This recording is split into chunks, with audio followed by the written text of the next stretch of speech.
എല്ലാവർക്കും സലു കിച്ചണിലേക്ക് സ്വാഗതം.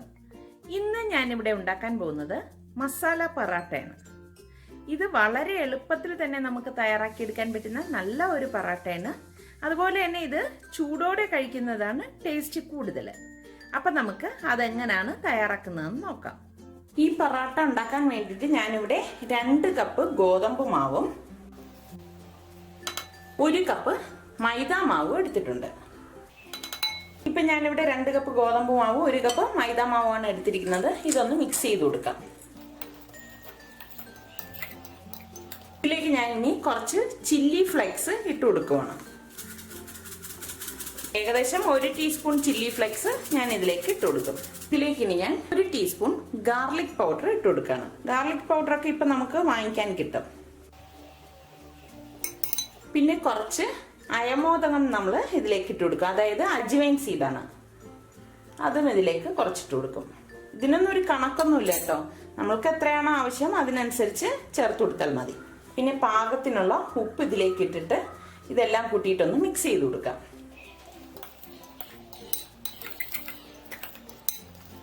പിന്നെ ഇതിലേക്ക് 1 ടീസ്പൂൺ നെയ്യും 2 ടേബിൾ സ്പൂൺ തൈരും കൂടി ഇട്ട് കൊടുക്കാം. അധികം പുളിയില്ലാത്ത തൈര് വേണം നമ്മൾ ഇതിലേക്ക് ചേർക്കേണ്ടത്. ഇനി ഇത് കൈകൊണ്ട് നന്നായിട്ടൊന്ന് മിക്സ് ചെയ്ത് കൊടുക്കാം. ഇതിവിടെ മിക്സായി വന്നിട്ടുണ്ട്. ഇനി ഇതിലേക്ക് പാകത്തിനുള്ള വെള്ളം ഒഴിച്ച് ഇതൊന്ന് കുഴച്ചു കൊടുക്കാം. നമ്മൾ ചപ്പാത്തിക്ക് കുഴയ്ക്കുന്നത് പോലെ കുഴച്ചെടുക്കണം. ഒരുപാട് വെള്ളം ആവരുത്. കുറേശ്ശെ വെള്ളം ഇതിലേക്ക് ഒഴിച്ചിട്ട് വേണം കുഴച്ചെടുക്കേണ്ടത്. ഏകദേശം 1.5 കപ്പ് വെള്ളം മതിയാകും ഇത് കുഴച്ചെടുക്കാൻ വേണ്ടിയിട്ട്. അത് നിങ്ങൾ കുഴച്ചെടുത്ത് നോക്കണം. ഇതുപോലെ കുറേശ്ശെ ഒഴിച്ച് നോക്കുമ്പോഴേ നിങ്ങൾക്ക് മനസ്സിലാവത്തുള്ളൂ നമുക്ക് ഇത് കുഴച്ചെടുക്കാൻ എത്ര വെള്ളം വേണം എന്നുള്ളത്. മാവ് ഞാനിവിടെ കുഴച്ചെടുത്ത് വെച്ചിട്ടുണ്ട്. ഇനി ഇത് പാത്രം മൂടിയിട്ട് അരമണിക്കൂർ മാറ്റി വെക്കാം. അരമണിക്കൂറിന് ശേഷമാണ് നമ്മൾ ഇത് പരത്തിയിട്ട് ചുട്ടെടുക്കുന്നത്. ഇതിവിടെ അരമണിക്കൂർ ആയിട്ടുണ്ട്. ഇനി ഇതിൻ്റെ അടപ്പ് മാറ്റിയിട്ട് ഈ മാവ് ഒന്നുകൂടി ഒന്ന് കുഴച്ചിട്ട് നമുക്കിത് ബോൾസാക്കി എടുത്ത് പരത്തിയെടുക്കാം. അത്യാവശ്യം വലിയൊരു ബോൾസാക്കിയാണ് ഞാനിവിടെ എടുക്കുന്നത്. ഈ ഒരളവിൽ എനിക്ക് 6 ബോൾസ് കിട്ടിയിട്ടുണ്ട്. അതായത് 6 പൊറോട്ട ഉണ്ടാക്കാനുള്ള ബോൾസാണ് ഞാനിവിടെ എടുത്തിരിക്കുന്നത്. ഇനി നമുക്കിത് പരത്തിയെടുക്കാം. പരത്തുന്ന പലക എടുത്തിട്ട് ഒരു ബോൾസ് നല്ലതുപോലെ റൗണ്ട് ചെയ്ത് ഇതിലേക്ക് വെച്ച് കൊടുക്കാം. ഒന്ന് പരത്തി കൊടുക്കാം. കുറച്ച് മാവ് ഇതിന് മുകളിലേക്ക് സ്പ്രിങ്കിൾ ചെയ്തിട്ട് ഇതൊന്ന് പരത്തിയെടുക്കാം. ഞാനിവിടെ ഗോതമ്പ് മാവാണ് പരത്താനായിട്ട് എടുത്തിരിക്കുന്നത്. ഇതുപോലെ ഒന്ന് പരത്തിയ ശേഷം ഇതിലേക്ക് കുറച്ച് നെയ്യൊന്ന് ബ്രഷ് ചെയ്ത് കൊടുക്കാം. വീണ്ടും ഇതൊന്ന് ഇതുപോലെ ഫോൾഡ് ചെയ്തെടുക്കണം. 2 സൈഡിലേക്കും വെച്ചിട്ട് ഇതുപോലെ ഫോൾഡ് ചെയ്തിട്ട് കണ്ടോ, ഇതുപോലെ ഫോൾഡ് ചെയ്തെടുക്കണം. എന്നിട്ട് വീണ്ടും നമുക്ക് ഇതിൻ്റെ പുറത്തേക്ക് മാവ് സ്പ്രിങ്കിൾ ചെയ്തിട്ടൊന്ന് പരത്തിയെടുക്കാം. ഇതുപോലെ സ്ക്വയർ ഷേപ്പിനാണ് ഇനി ഞാൻ പരത്തിയെടുക്കുന്നത്.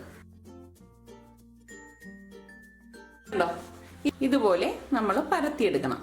ബാക്കിയിരിക്കുന്ന മാവ് ഇതുപോലെ തന്നെ പരത്തിയെടുത്തിട്ട് നമുക്ക് ചുട്ടെടുക്കാവുന്നതാണ്.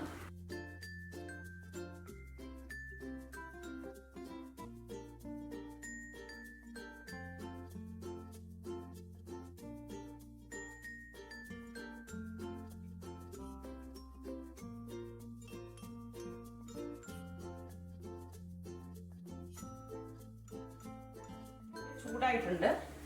ഇതിലേക്ക് ഈ പരത്തി വെച്ചിരിക്കുന്ന പറാട്ടയുടെ മാവ് വെച്ച് കൊടുക്കാം. കുറച്ച് നെയ്യ് ഇതിന് പുറത്തേക്കൊന്ന് ബ്രഷ് ചെയ്ത് കൊടുക്കാം. ഇത് ഓപ്ഷണലാണ്. കുട്ടികൾക്ക് വേണമെങ്കിൽ നമ്മൾക്ക് ഇങ്ങനെ നെയ്യ് ചേർത്ത് കൊടുക്കാം. കാരണം നെയ്യ് ചേർത്ത് കൊടുക്കുമ്പോൾ ഒരു പ്രത്യേക ടേസ്റ്റാണ്. വലിയവർക്ക് ഇത് ഒഴിവാക്കണമെങ്കിൽ ഒഴിവാക്കാം. ഈ പൊറോട്ട ഇങ്ങനെ കഴിക്കുമ്പോഴാണ് ടേസ്റ്റ് കൂടുതൽ. ഒരു സൈഡ് റെഡി ആകുമ്പോഴേക്കും പതുക്കെ ഇതൊന്ന് മറച്ചിട്ട് കൊടുക്കാം. മറച്ചിട്ട ശേഷം കുറച്ചൊന്ന് ബ്രഷ് ചെയ്ത് കൊടുക്കാം. നമ്മൾ ഈ ഇതുപോലെ ഒരു ബ്രഷിൽ വെച്ച് ബ്രഷ് ചെയ്യുന്നതുകൊണ്ട് ഒരുപാട് നെയ്യൊന്നും ഇതിലേക്ക് ആഡ് ആവത്തില്ല. ഇതുപോലെ ജസ്റ്റ് ഒന്ന് നനവ് പോലെ കിട്ടത്തേ ഉള്ളൂ നെയ്യ്. സ്പൂണിലാണ് നമ്മൾ നെയ്യ് തേക്കണമെങ്കിൽ ഒരുപാടാവും. അതുകൊണ്ട് എപ്പോഴും ഇതുപോലത്തെ ഒരു ബ്രഷ് എടുത്തിട്ട് ചെയ്താൽ മതി. ഇതുപോലെ ബബിൾസ് വരുമ്പോൾ വീണ്ടും ഇതൊന്ന് മറിച്ചിട്ട് കൊടുക്കണം. സൈഡ് ഇതുപോലെ ഒന്ന് അമർത്തി കൊടുത്താൽ മതി. വീണ്ടും ഇതൊന്ന് തിരിച്ചിട്ട് കൊടുക്കാം. പൊറാട്ട ഇവിടെ പാകത്തിന് വെന്ത് വന്നിട്ടുണ്ട്. ഇനി നമുക്കിതൊരു പ്ലേറ്റിലേക്ക് മാറ്റാം. ബാക്കിയിരിക്കുന്ന പൊറാട്ടയുടെ മാവും നമുക്ക് ഇതുപോലെ തന്നെ ഇട്ട് ചുട്ടെടുക്കാവുന്നതാണ്.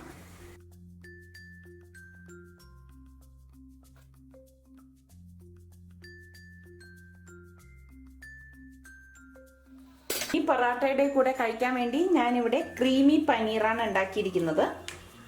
ഞാൻ ഈ ക്രീമി പനീറും കൂട്ടിയാണ് കുട്ടികൾക്ക് കൊടുക്കാൻ പോകുന്നത്. സ്പൈസി പൊറാട്ട ഇവിടെ തയ്യാറായി. ഇത് നമ്മൾ മാവ് കുഴച്ച് വെച്ചിരുന്നാൽ, ഇപ്പോൾ ഹസ്ബൻഡൊക്കെ ഓഫീസിൽ പോയിരിക്കുകയാണെങ്കിൽ തിരിച്ച് വരുമ്പോൾ ചൂട് ചായയുടെ കൂടെ ഇത് അപ്പോൾ തന്നെ നമ്മൾക്ക് പരത്തി ചുട്ട് കൊടുക്കാവുന്നതാണ്. അപ്പോൾ നമ്മൾ ആ സമയത്ത് ചൂടോടെ ഉണ്ടാക്കി കൊടുക്കുന്നതാണ് ഈ പൊറാട്ടയ്ക്ക് ടേസ്റ്റ് കൂടുതൽ.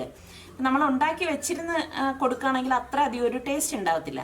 അപ്പോൾ ഇത് നിങ്ങൾ പ്രത്യേകം ശ്രദ്ധിക്കണം, ഇത് ചൂടോടെ തന്നെ ഉണ്ടാക്കി കൊടുക്കാൻ. അപ്പോൾ എല്ലാവരും ഇതൊന്ന് ട്രൈ ചെയ്ത് നോക്കണം.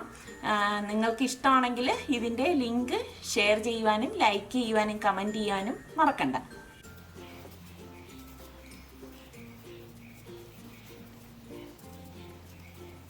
കണ്ടോ, ഇതുപോലെ ലെയറാണ് ഇതിൻ്റെ ഉൾഭാഗം ഇരിക്കുന്നത്.